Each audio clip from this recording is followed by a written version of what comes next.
오늘 말씀은 저는 매듭짓기라는 생각을 이제 좀 하게 됐어요. 매듭을 짓는다. 우리의 삶에서 매듭을 짓는 시간이 필요하죠. 매듭을 짓는다는 것은 과거에 쭉 살아왔던 삶의 여정을 돌아보고 하나님께서 왜 이 모든 시간들을 허락하셨던가 하는 것을 생각하고, 그리고 그때 내가 혹시 놓칠 뻔한 것들, 놓쳤던 것들이 뭔지를 생각해서 현재 상황이 어떻든 간에 하나님께 순종하는 거죠. 그래서 하나님께 순종하기로 결정하고, 지금 과거에 대해서 정리해온 이 마음이 내 미래를 위한 길이 되게 하는 시간이죠. 그게 매듭짓기고, 오늘 본문을 신학적으로는 언약갱신이라고 합니다. 그래서 상황, 또 사람들이 어떻게 생각할 건가, 누가 어떻게 생각할 건가 보다도 하나님 앞에서 내가 지금 제대로 이게 순종하는 건가, 하나님께서 원하시는 건가를 생각하고 가는 게 굉장히 중요해요. 그렇게 하기를 딱 매듭을 지면서 확고해지는 시간, 그게 너무나 필요해요. 확고해지는 시간.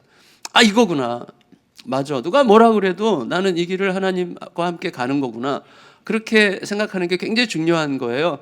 그러면 하나님과 함께 가면 이제 길이 생기는 거죠. 길이 되는 거죠. 여러분, 그래서 이 어떤 분은요, 오늘 본문이 8장의 짜투리 같은데 여호수아서의 절정이라고 말한 신학자도 있어요. 이 본문 여호수아의 절정이다. 그러니까 이게 모든 것을 움직이는 힘이거든요. 실제 전쟁이 문제가 아니라 이게 문제예요. 이게 실제 전쟁이죠. 그러니까 하나님 앞에서 어떻게 매듭짓기를 해서 핵심이 뭔지, 그리고 핵심을 붙들고 내가 지금 또 가려고 하는 이 확실한 마음, 이게 전쟁의 승부처거든요. 그러니까 이게 이제 절정이라 이렇게 본 거죠. 아이성을 정복했어요. 그리고 나서 이제 여호수아가 에발산에 그 제단을 하나 쌓는데, 쌓는 조건이 뭐죠? 다듬지 않은 돌, 사람의 손이 가지 않은 돌, 사람의 공로와 수고와 땀이 거기에 관여되지 않은 돌이죠. 다듬지 않은 돌은. 다듬지 않은 돌로 제단을 쌓는 거예요. 우리가 방금 읽었죠. 근데 쌓는다고 할 때 쌓는다는 말은 원래 건축한다는 뜻이거든요. 그러니까 이게 쌓아서 막 마치 우리가 등산 갈 때 돌무더기 쌓아놓은 것처럼 그렇게 쌓는 게 아니라 아주 정교하게 제단을 쌓은 거예요. 건축하듯이 아주 세밀하게 단을 세웠다는 뜻이죠. 그러니까 많은 시간이 필요한 일이에요. 많은 시간이 필요하고, 그 다음에 제단을 쌓은 다음에 거기다가 번제물과 화목제물을 준비해서 제사를 드려요. 제사라는 건 얼마나 많은 에너지가 들어가고 시간이 들어가고 공이 들어가는 시간입니까? 근데 왜 그렇게 하겠어요? 아간의 범죄가 다시 언제든지 일어날 수 있다는 사실을 생각하고, 이 아간의 범죄를 통해서 드러났던 이스라엘의 허물을 다시 한번 하나님 앞에 태우는 제사죠. 번제는. 화목제는 뭐죠? 하나님에 대한 온전한 순종을 통해서 하나님과의 진정한 화목이 모든 것이다. 하나님과의 화목이 모든 승부의 중심이다. 하나님과의 화목이 되지 않으면 그런 거죠. 어제 우리 교회 출신 목사님들, 우리 교회 출신 부목사님 출신들이 이제 다른 교회에서 담임 목사님 하는 분들이 계시잖아요. 저희가 2달에 한 번씩 모이는데 어제가 이제 그 모이는 날이었어요. 근데 이제 주제가 부부싸움이 됐는데, 하다 보니까, 그러니까 다들 이구동성이에요. 부부싸움 하니까 지옥이에요. 핵심이에요. 평소에는 아닌 것 같은데 한번 싸우고 나면 지옥이 오는 거죠. 이게 틀어지고 나면. 여러분, 평소에 하나님과 우리와의 관계가 별로 의식이 안 될 수도 있지만 결정적인 순간이 가면 그게 우리의 삶의 가장 큰 지옥입니다. 하나님과의 관계에서 매듭짓기인데, 하나님과의 화목이 모든 것이다라는 것을 고백하기 위한 의미에서 화목제물을 드리는 거죠. 그리고 나서는 제단을 드린 다음에 참 의미가 있어요. 원래는 이게 신명기 11장과 27장이 모세가 명령한 건데, 제단에 제사를 드린 다음에 그 석회를 바른 돌 비석, 큰 비석에다가 여호와의 말씀을 다시 다 기록하라는 거예요. 이미 있는 말씀을 다시 다 기록하라는 거죠. 기록하고 나서 그 앞에서 이제 이스라엘 백성들 모두가 세겜 평지에 가서, 세겜 평지 위쪽에, 북쪽은 이제 에발산이고 남쪽은 그리심산인데 반씩 나눠서 서고 평지에서 레위인을 중심으로 낭독하는 거예요. 신명기 27장과 28장은 하나님의 말씀을 따르면 어떤 축복이 있는지, 하나님의 말씀을 따르지 않으면 어떤 저주가 있는지가 쫙 기록되거든요. 그거를 거기서 선언하고 백성들은 아멘 함으로써 다시 한번 갱신을 하는 거죠. 우리의 전쟁은 말씀입니다, 이거죠. 그걸 다시 한번 선언하는 거예요. 말씀을 기록하고 말씀을 낭독하고 말씀에 아멘하고, 이제 이 과정을 오늘 여호수아가 진행을 하는 거거든요. 굉장히 엄숙하고 숙연하고 진지하게 진행되는, 그리고 시간이 많이 필요로 한 언약 갱신의 의식이에요. 근데 중요한 건 뭐죠? 지금 전시 상황이라는 거예요. 지금 이스라엘 백성들이요, 전시 상황에 전쟁터 한가운데 있어요. 여러분, 전시는 비상체제예요. 모든 것이 간소화되거나 생략되거나 비상체제로 돌아가는 상황이에요. 그런데 그래서 요즘 우리들이 일상을 살아가는 그런 정신, 막 현실이 막 치열합니까? 그래서 지금 이렇게 중요한 일을 앞두고, 이렇게 귀한 일을 이렇게 치열하게 어려운 일을 앞두고, 이렇게 힘든 일을 앞두고, 이런 식의 생각을 하면서 우리가 살잖아요. 그래서 그런 정신을 가지고 살아가고 있는 우리들이 만일에 그런 상황이 있었더라면 아마도 여호수아를 향해서 말했을 거예요. 지금 죽느냐 사느냐 하는 전쟁터 한가운데서 너무 무책임하게, 너무 한가롭게 구는 거 아닙니까? 전시체제에 너무나 맞지 않잖아요. 너무 아니라는 거 아니에요? 어떻게 이렇게 지금 긴박한 적군 앞에서 이런 의식이, 지금 그래서 하려면 좀 간소하게 하든지, 이거 완전히 풀로 모세가 시킨 그대로 다 하는 거예요. 지금 여호수아가 불편했을 가능성이 있어요. 그럼 여호수아는 왜 이 일을 벌이겠어요? 하나님께서 이미 여호수아에게 약속하셨잖아요. 내가 모세와 함께 있었던 것 같이 너와 함께 하리라. 그럼 모세와 함께 있었던 것 같이 함께 하리라는 하나님의 약속을 받은 자로서 모세가 명령한 것을 순종하는 게 하나님의 약속에 대한 짝이죠. 하나님께서 그렇게 약속하셨다면 내가 모세가 나에게 명령한 대로 순종하는 게 짝을 이루는 거잖아요. 하나님께서요, 이미 여호수아에게 말씀하신 이 율법책을 계속 읽고 그 가운데 기록된 대로 지켜 행하라. 그러니까 여호수아는 계속 읽은 거예요. 계속 묵상했어요. 그리고 잊지 않았어요.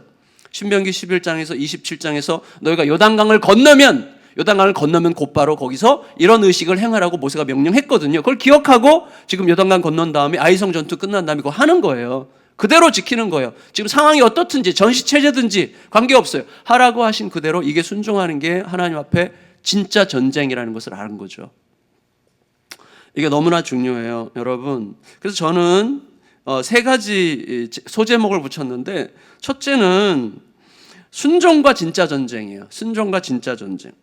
여호수아가 이렇게 행하려면 무엇보다도 하나님께서 이미 말씀하신 여호수아 1장 초반, 여호수아가 리더로 서서 처음에 첫 출발을 하려고 그때 하나님께서 주신 말씀이 뭐예요? 여호수아는 두려웠죠. 놀랐죠. 그때 주신 말씀, 이 율법책, 이 말씀. 근데 이 말씀을 주야로 읽고 묵상하고 기록된 대로 다 지켜 행하라. 이게 길이야 라고 말씀하셨거든요. 처음부터. 그러니까 모세가 전한 말씀을 틈틈이 읽고 기억하고 언제 어디에서 순종해야 될지를 계속해서 들여다보지 않았더라면 오늘 이 자리에서 이 시간에 순종할 수 없었을 거예요. 우리는 금방 잊어버리잖아요. 심지어 말씀에 대해서 순종하고자 할 때 상황이 전신체제고 비상상태이기 때문에 순종하는 게 좀 보류될 수도 있고 유보될 수도 있고 축소될 수도 있고 다소 변형되어도 괜찮을 것 같은 상황이었지만, 그럼에도 불구하고 여호수아는 하나님께서 모세를 통해서 명령하셨던 그대로 세밀하게 순종하려고 똑같이 최선을 다합니다.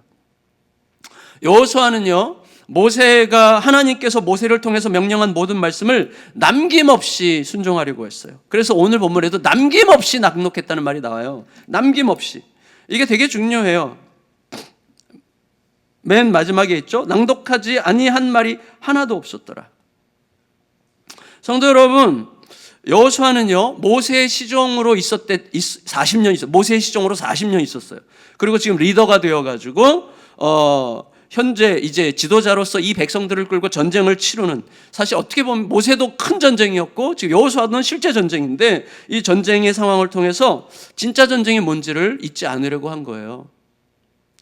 여러분, 진짜 전쟁은 현실에서 치열하게 돈 벌고 싸우고 하는 것 같지만, 그게 진짜 전쟁인 것처럼 보이지만, 그래서 삶을 사람들이 전쟁이라고 부르지만 사실은 그게 진짜 전쟁이 아닌 것을 여호수아가 우리에게 지금 선언하고 있는 거예요. 그리고 이게 우리가 살아가면 그게 진짜예요.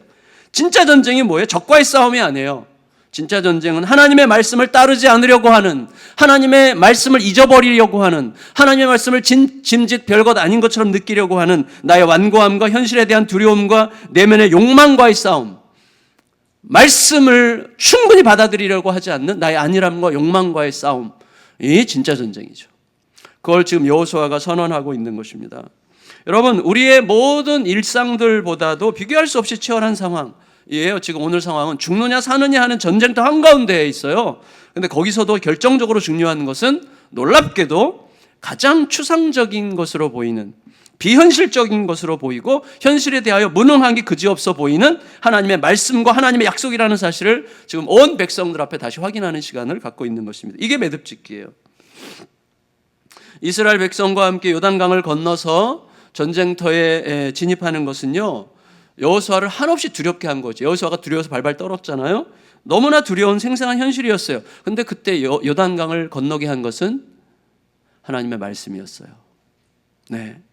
여러분, 요단강 건넌 다음에 적진 앞에서 모든 남자들에게 할례를 받으라고 하나님께서 명령하셨는데, 할례를 받는 일은 무모한 미친 짓이에요. 그렇게 느껴질 수 있는 현실이었지만 말씀을 따라 순종했을 때 그 어마어마한 위험에도 불구하고 전혀 위험에 노출되지 않고 안전했어요.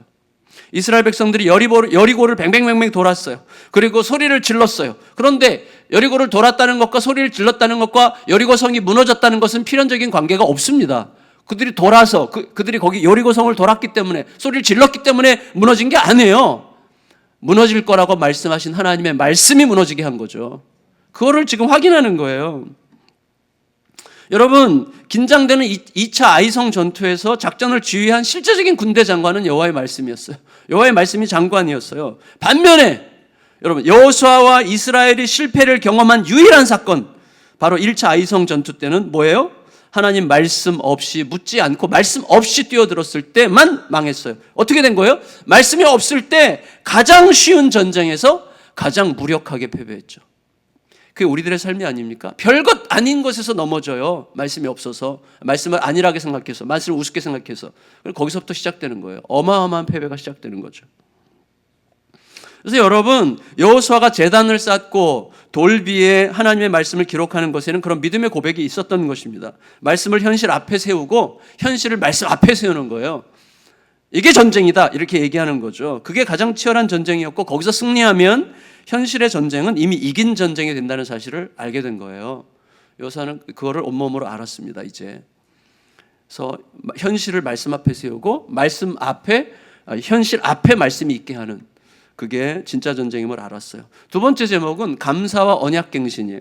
감사와 언약갱신. 여러분, 에발산에 제단을 쌓는 것은 요단을 건너게 하시고 여리고를 정복하게 하신, 또 아이를 정복하게 하신 하나님의 은혜와 이끄심에 대한 감사 행동이죠. 그렇지만 동시에 아까 말씀드린 것처럼 언약갱신이에요. 말씀 앞에 다시 서는 것이 기본적으로 이게 핵심이다. 이걸 마음에 새기는 게 너무나 중요하다는 것을 알게 된 거죠. 여러분, 근데 이 언약갱신의 장소가 어디예요? 세겜이죠. 세겜은 어떤 의미가 있어요? 세겜은 아브라함이 이스라엘의 최초의 조상이죠. 이스라엘의 조상, 믿음의 첫 조상 아브라함이 최초로 단을 쌓은 곳이 세겜이에요. 다시 말해 아브라함의 약속을 기억하는 거죠. 그리고 거기에 뭐해요? 모세가 명령한 모든 명령을 그대로 준행해요. 그래서 아브라함의 약속과 모세를 통해서 주신 말씀이 그 안에서 이스라엘 백성들에게 몸으로 경험되게 하는 거예요. 그래서 조금 이따가 어떤 퍼포먼스를 행하죠. 결단과 각오의 시간입니다. 서서히 진행되는 안일함으로 혹은 순식간의 방심으로 흔들리고 넘어질 수 있었던 자신을 주님의 은혜에 부탁드리면서 하나님의 말씀과 질서에 나를 다시 의탁하고 마음을 조정하고 갱신하는, 그러니까 이런 특세가 바로 이런 언약 갱신이에요. 주일 예배가 그런 언약 갱신이죠. 그때 다시 내 마음이 주어지는 거죠. 그때 저는 회복해요. 아무리 누군가가 힘들게 해도, 예를 들어서 우리 막내딸이 좀 힘들게 한다. 괜찮아요. 그러니까 저는 그 딸을 믿지 않습니다. 그러니까 괜찮은 거죠. 누굴 믿어요? 그 딸을 내 딸이 되게 하신 하나님을 믿는 거죠. 그러니까 모든 게 그래요. 우리의 삶에서 여러분, 저를 별로 안 믿으시겠지만, 저를 믿지 마세요. 저를 여기에 있게 하신 하나님을 믿으셔야 됩니다. 저도 마찬가지예요. 우리를 서로 여기 있게 하신 하나님을 믿어서 여기 있는 거지, 그를 믿으면 큰일 납니다. 좌절하고 실망할 수밖에 없어요. 우리들은 별거 없어요. 실망시켜요. 우리를 여기 함께 있게 하신 하나님을 믿는 거죠. 우리에게 그 일을 허락하시는 하나님을 믿는 거죠. 하나님께서 이끄시는 것을 믿는 거지, 내 생각과 내 상식으로 살면 안 돼요. 그리고 항상 상처받고 시험 들게 돼 있어요. 하나님께서 그 일을 허락하신 그 하나님의 뜻을 믿고 기다리는 거죠. 하나님이 하실 것입니다. 그 시간이에요. 언약갱신의 시간은. 여러분, 그런데 에발산에 제단을 쌓으면서 30절 아까 우리가 읽은 말씀은 뭐라 그랬어요? 여호와를 위하여 쌓은 제단이라 그랬어요. 여호와를 위하여 쌓은 제단입니다. 이게 중요해요. 에발산 제단은요, 모든 전쟁이 하나님의 전쟁이고 하나님께서는 말씀과 함께 이미 이긴 전쟁에 자기 백성들을 참여시키고 계시다는 사실을 고백하는 제단이었어요. 전적으로 하나님께 속한 전쟁에서 하나님께서 주도적으로 이기게 하셨다는 사실을 고백하는 의미에서 여호수아는 하나님께서 모세를 통해 지시하셨던 대로 어떻게 했어요? 쇠연장을 대지하는 다듬지 않은 돌로 제단을 쌓은 거죠. 이스라엘의 수고와 노력이 포함되지 않은 날 것 그대로, 하나님의 것 그대로 제단을 쌓는 거죠. 따라서 그 제단에서 예배드리는 시간은 뭐예요? 내 공로를 기억하는 시간이 아니죠. 여러분, 우리가 언제 힘이 납니까? 내 공로가 아무것도 아니라는 사실을 깨달을 때 힘이 나는 거예요. 희한하게. 왜? 내가 했던 게 내가 누군데 이런 생각이 없어질 때 힘이 나요. 새로운 힘이죠. 하나님으로부터는 새로운 힘이 나요. 내가 누군데 할 때는요, 내 힘이에요, 내 힘. 아주 초라한 힘이죠. 하나님이 주시는 힘이 그때 나요. 내 공로가 다 사라질 때. 예. 우리의 공로를 기억하는 시간이 아니에요. 우리들의 수고를 하나님께서 기억해 주시기를 바라는 시간도 아니에요. 다만 하나님이 하나님이심을 인정하고 모든 것이 하나님으로 말미암고 하나님께로 돌아간다는 것을, 하나님이 모든 것을 주관하신다는 사실을 인정하는 시간이죠. 그때 새 힘이 확 올라오는 거예요. 그때. 모든 공로와 의의를 오직 하나님께 돌리는 시간이죠. 제가 새 힘을 얻게 되는 시간이 있다면 예외 없이 그 시간이에요. 내가 얼마나 믿음이 없는지, 내가 얼마나 초라하고 연약한 자인지 이거를 인정하고 발견하게 되는 부끄러운 안도감, 이게 있어요. 안도가 돼요. 내가 이거밖에 안 된다는 사실을 인정할 때 안도가 되는 거예요. 제가 전에 말씀드렸죠. 내가 그때 그러지 말았어야 돼. 등신같이 왜 그때 그렇게 해가지고 왜 이럴까? 자책하는 것은요, 교만한 거예요. 예, 말씀드렸잖아요. 내가 그러지 않을 수도 있는 인간이라는 것을 내가 놓지 않으려고 하는 거거든요. 그래서 하나님께 기도를 바꿔야 돼요. 하나님, 저는 그럴 수밖에 없는 사람입니다. 앞으로도 또 그럴 수밖에 없는 사람일 것입니다. 그래서 저는 하나님의 은혜가 필요합니다. 주님, 저는 하나님의 은혜 없이는 살 수 없는 사람입니다. 인정합니다. 그때요, 저 밑바닥에 힘이 확 올라와요. 그렇지, 맞아. 나는 내 초라함을 발견하고 인정하는 부끄러운 안도감이 있어요. 그때 은혜가 오는 거예요. 하나님의 은혜가 필요합니다. 마지막 세 번째, 축복과 저주예요.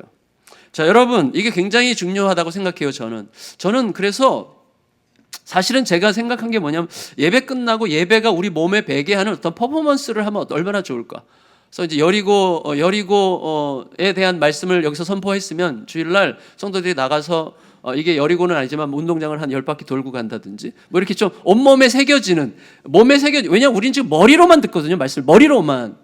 그러니까 머리로만 하니까 이 머리에는 다른 생각들, 계산이 꽉 차 있으니까 이게 안 바뀌는 거예요. 아무리 해도 안 바뀌어요. 몸에 새겨져야 되거든요. 그래서 사실은 하나님께서 그렇게 하게 하신 거예요. 굳이 왜 그럴 필요가 있겠어요? 백성들을 앉혀놓고 백성들에게 신명기 27장 28장 말씀의 축복과 저주의 말씀을 선언하면 되지. 근데 아니에요. 어떻게 해요? 백성들을 반은 그리심산 세겜 남쪽에 세우고, 그리고 반은 에발산에 세우고, 그리고 움직이게 전 백성을 둘로 나누고 가운데 딱 여호와의 말씀이 딱 서서 이쪽을 보면서는, 북쪽을 보면서는 저주의 말씀을, 남쪽을 보면서는 축복의 말씀을. 근데 그들이 저주받을 자라고 축복받을 자라서가 아니라 모든 백성들이 다 동일한 거죠. 그 백성들이 거기 축복받을 수 있고 저주받을 수 있는데 그 기준이 뭐예요? 여호와의 말씀에 순종하느냐 하는 거라는 거예요. 그걸 온몸으로 느끼도록 지금 퍼포먼스를 하는 거예요. 몸으로, 동작으로 움직이면서 그 몸이 새겨지도록 우리 어하나 하듯이 그렇게 하는 거죠. 근데 여러분, 이게 굉장히 중요해요. 빠뜨린 것이 하나도 없이 낭독했다고 이야기하고 있어요. 하나님의 말씀이 우리를 어떻게 살게 하는지, 하나님의 말씀을 따르지 않으면 어떻게 죽게 되는지를 이제 얘기하는 건데, 자, 여기에는 두 가지 이유가 있어요. 하나님께서 말씀을 낭독하게 하시는 두 가지 이유. 첫째는 뭐냐면 격려예요. 왜냐하면 이 신명기 27장 28장 말씀을 쭉 보면 28장에 특별히 뭐냐면, 너희가 전쟁터에서 너의 대적이 너희들 때문에 두려워할 것이다. 너희를 이길 백성이 이 세상에 없을 것이다. 세상이 하나님께서 너희들 세상에 뛰어나게 하실 것이라는 말씀이 계속 나오거든요. 계속해서 나와요. 그런데 이 선언 직후에 큰 전쟁이 기다리고 있어요. 이 선언 직후 이제 큰 전쟁이 시작됩니다. 지금 아이성 전투나 여리고 전투와는 비교가 안 되는 연합군들이 이제 힘을 모아서 전쟁을 시작하거든요. 가나안 연합군이. 근데 그 전쟁을 앞두고 하나님께서 격려하시는 거예요. 너희는 이미 이긴 전쟁에 참여하는 거야. 그래서 그들이 갈 때 이길까 말까 어떻게 할까가 아니라 이미 하나님께서 이긴 전쟁에, 하나님이 싸우시는 전쟁에, 하나님께서 군대 장관으로 앞장서시는 전쟁에 우리가 가고 있다는 확신을 가지고 전쟁에 임하도록 하는 거예요. 여러분 아시잖아요. 전쟁에서 지는 이유는 두려움입니다. 두려움이 지게 하는 거예요. 많은 숫자도 적은 숫자에게 질 수 있어요. 두려우면. 우리가 흔히 아는 것처럼 패스트 같은 경우는 유럽에서 패스트 때문에 죽은 사람만큼이나 패스트가 오기 전에, 역병이 오기 전에 역병이 온다는 소문 때문에 죽은, 두려움 때문에 죽은 사람도 많다며요. 그런 거랑 비슷한 거죠. 하나님께서 확신을 주세요. 큰 용기와 담대함을 안겨주시는 말씀인데 동시에 이 말씀은 우리에게 생각하게 해요. 어떤 걸 생각하게 하는가? 여러분 신명기 27장의 축복의 말씀, 27장의 저주의 말씀, 28장의 축복의 말씀을 보면 저주의 말씀은 짧고 축복의 말씀은 길어요. 자, 그게 이제 전 참 감사하고, 근데 그거보다 더 중요한 게 있는데 뭐냐면 저주는 결과는 하나예요. 너희가 이렇게 하면 저주를 받을 것이다. 근데 조건은 굉장히 많아요. 자, 이게 참 의미 있는데 뭐냐면 너가 이럴 경우에는 저주받을 것이다. 그러니까 저주를 받을 조건이 굉장히 많아. 앞에는 굉장히 지저분하고 이런 죄들이 있어요. 근친상간이라든지 짐승과 교접한다든지 무슨 살인한다든지 이런 거 있지만 우상숭배, 마음의 탐욕 이런 것들은 우리가 벗어나기 어려운 죄들이거든요. 근데 그 모든 것들이 전부 다 저주로 향하고 있어요. 두려움을 일으키는 거죠. 내가 언제든지 빠질 수 있는 어떤 요소 중에 저주에 해당하는 요소들이 꼭 있는 거예요. 축복은 놀랍게도 반대예요. 축복은, 저주는 결과가 하나지만 축복은 결과가 무진장 많아. 축복은 이런 축복을 받고 이런 축복을 받고 이런 축복을 받고 이런 축복을 받고 이런 축복을 받으리라 막 너무 화려하고 매력적이고 멋있는 축복이 쫙 이뤘어요. 근데 이 축복이 이르는 길은 하나밖에 없어요. 축복이 이르는 조건은 하나야. 말씀에 순종하는 거예요. 하나님은요 진짜 기막히게 은혜를 주세요. 우리에게 딱 길은 하나예요. 어마어마하게 많은 축복을 쫙 나열하세요. 전쟁에서, 사업에서, 일터에서 다 축복을 쫙 나열하세요. 그 축복이 이르는 조건은 하나밖에 없어요. 우리가 복잡하지 않아요. 말씀 앞에 순종하는 거예요. 여러분 신명기 28장을 자세히 들여다보세요. 이게 너무 매력적이에요. 이렇게 될 것이고 이렇게 될 것이 이렇게 될 것 이렇게 될 것이고 근데 딱 조건은 하나예요. 너희가 말씀 앞에 순종하면 딱 이거예요. 근데 저주의 결과가 딱 하나야. 이렇게 하면 저주받을 거야. 근데 너 이렇게 하면이 너무 많아. 이 둘 다 우리에게 두려움을 일으키는 거죠. 왜요? 어떻게 하든지 저주받을 길이 많아요. 그런데 굉장히 많은 축복을 약속하시지만 하나님의 약속에 축복의 약속에 이르는 유일한 조건인 말씀에 순종하는 것은 이미 아간 사건을 통하여 우리에게 두려움을 일으켜요. 내 안에도 아간이 있으니까. 그래서 이 말씀은 결국은 우리에게 이렇게 하면 저주받고 이렇게 하면 축복받는다라기보다는 하나님의 은혜가 나를 지켜 이런 저주의 조건에 빠지지 않게 하시고 하나님의 은혜가 나를 지켜 여호와의 말씀 앞에 엎드리게 하시지 않으면 내가 갈 수 없는 길이구나 라는 것을 생각하게 하는 말씀인 것처럼 느껴져요. 저에게는. 그래서 이 말씀은 우리로 하여금 뭔가를 하게 하는 말씀이 아니라 하나님의 은혜를 구하게 하는 말씀이에요. 하나님 저로 하여금 이런 모든 함정들에 빠지지 않고 오직 여호와의 말씀이 저의 전부가 되는 은혜를 저에게 날마다 부어주셔서 말씀 안에 머물게 하여 주시옵소서. 결국은 이 모든 저주를 자기 온몸으로 받아내시고 하나님의 말씀에 완전히 순종하신 예수 그리스도가 오심으로 비로소 이게 완성되죠. 우리 안에. 근데 그 예수님은 이미 우리의 것이잖아요. 아멘? 별로 확신 안 하시는 것 같은데. 아멘. 그 진짜 여러분 그걸 믿으시고 그래서 예수님이 우리의 보배인 거예요. 그래서 예수님이 이 모든 저주를 감당해 내시고 하나님 앞에 완전히 순종하신 다음에 나랑 가자. 내가 너를 대신해서 다 했으니까 내 손 잡고만 가. 그래서 예수님으로 사는 게 우리의 삶의 복이 되는 길이죠. 그래서 여러분 오늘 이 말씀을 생각하면서 우리의 삶의 영혼의 매듭짓기가 이 특세를 기간을 통해서 잘 이루어질 수 있기를 진심으로 바라고요. 하나님 앞에서 영혼의 매듭짓기가 이루어지고 진짜 전쟁이 어디 있는가, 진짜 전쟁의 승부처가 어디 있는가를 생각하면서 하나님의 말씀 앞에 다시금 온전하게 서게 되는 은혜가 우리 모두에게 임하시기를 예수님의 이름으로 축원합니다. 다 같이 이 시간에 우리 찬양, 주제 찬송, 세상의 유혹 시험이 내게 몰려올 때에